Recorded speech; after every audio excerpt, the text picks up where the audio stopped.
أعوذ بالله من الشيطان الرجيم. بسم الله الرحمن الرحيم.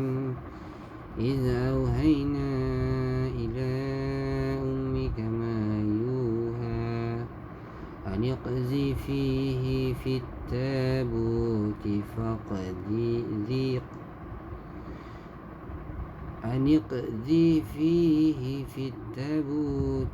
فاقذفيه في اليم فليلقه اليم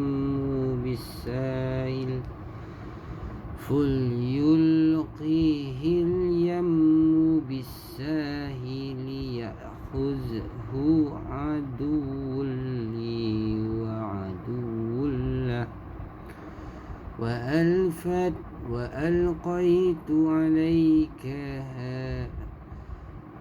وألقيت عليك مهبة مني ولتصنع على عيني إذ تمشي أختك فتقول هل أدلكم على من يكفله فرجعناك إلى أمك كي تقر عينها ولا تحزن وقتلت نفسا فنجيناك من الغم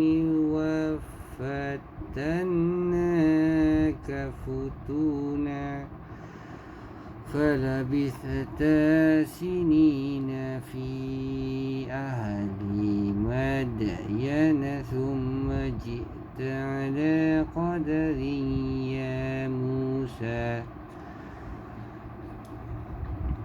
فاصطنعتك لنفسي اذهب أنت وأخوك بآياتي ولا تنيا في ذكري اذهبا إلى فرعون إنه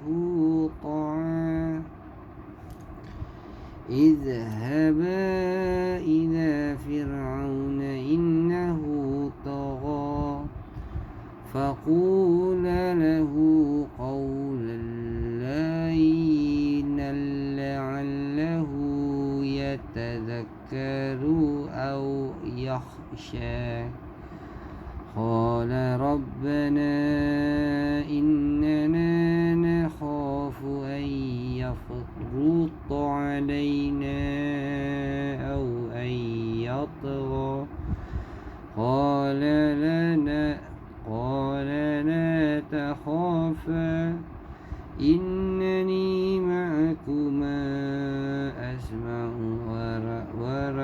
وأرى فأتيه فقولا إن رسول ربك فأرسل معنا بني إسرائيل ولا تعذبهم قد جئناك بآية من ربك والسلام على من اتبع الهدى إنا قد أوحي إلينا أن العذاب على من كذب وتولى قال فمن ربكما يا موسى قال ربنا الذي أعطى كل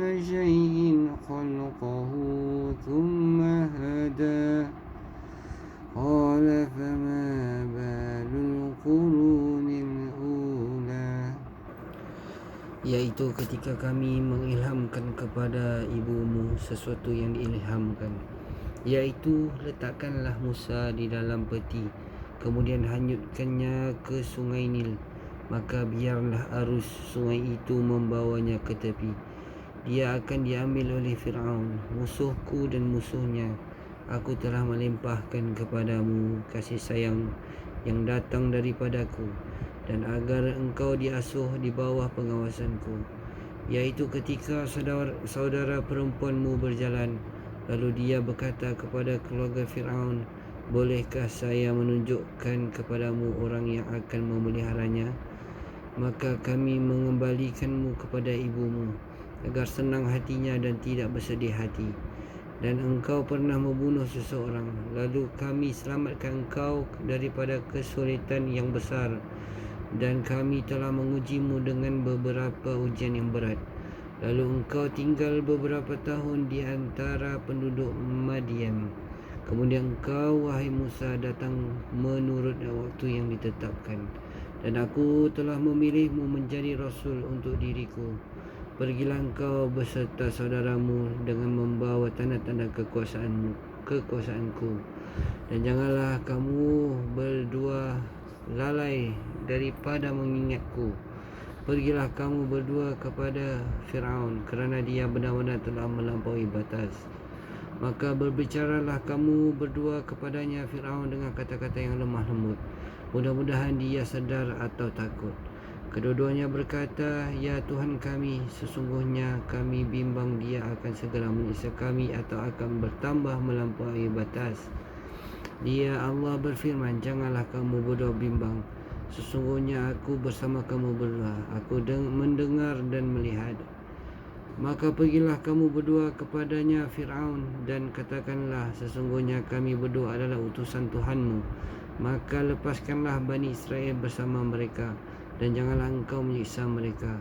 Sesungguhnya kami datang kepadamu dengan membawa bukti atas kerasulan kami daripada Tuhanmu, dan keselamatan itu dilimpahkan kepada orang yang mengikut petunjuk.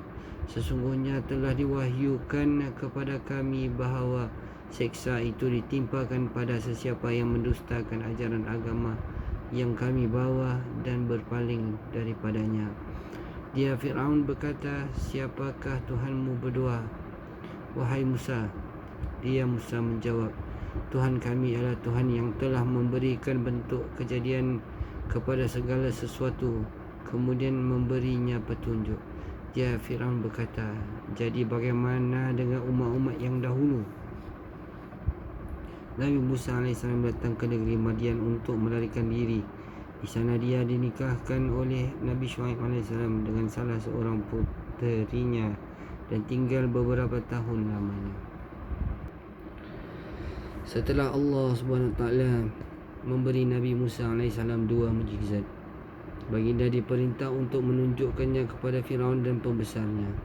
Setelah itu Musa menemui istrinya, lalu mereka kembali berjalan menuju Mesir hingga mereka tiba pada waktu malam.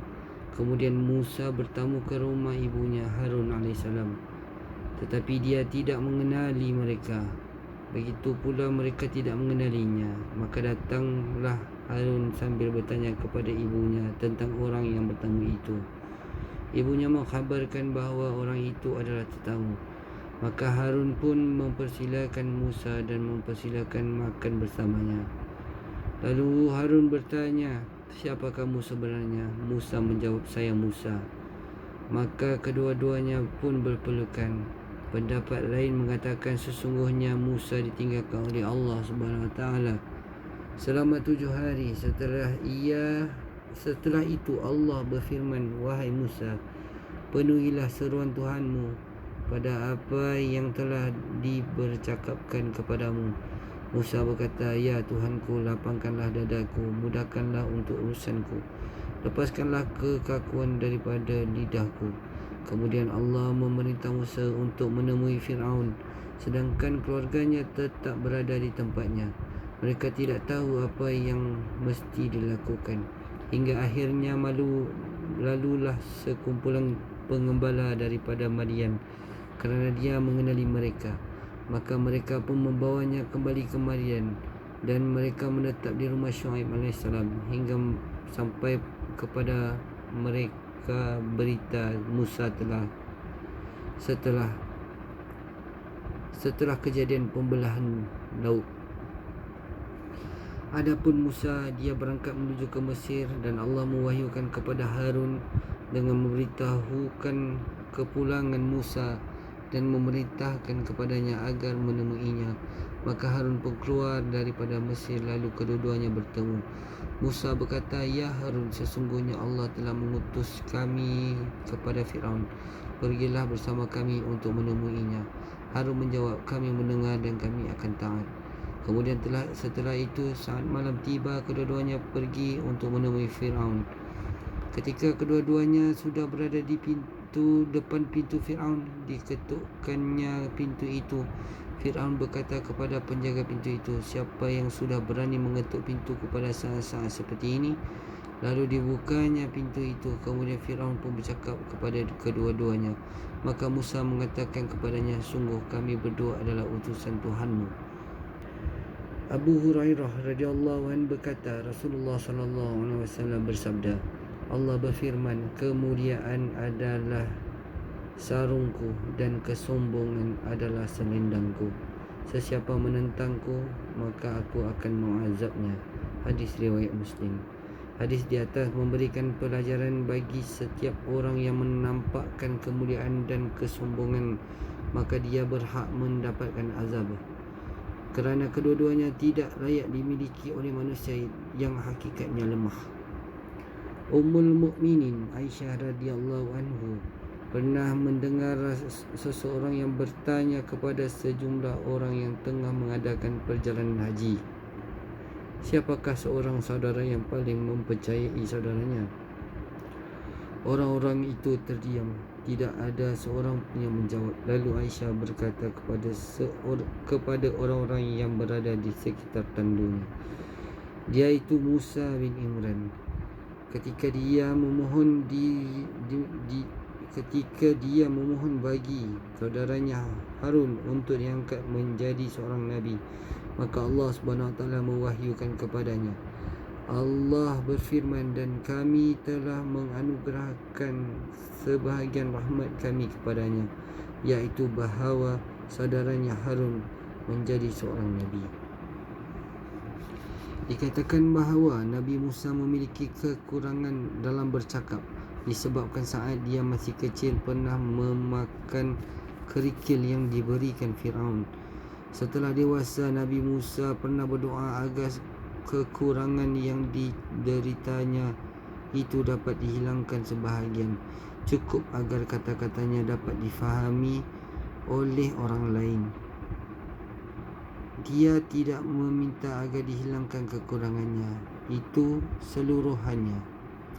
Hasan Basri radhiyallahu anhu berkata, para rasul hanya memohon supaya dengan keperluan mereka sahaja. Oleh itulah kekurangan pada lidah Nabi Musa masih ada.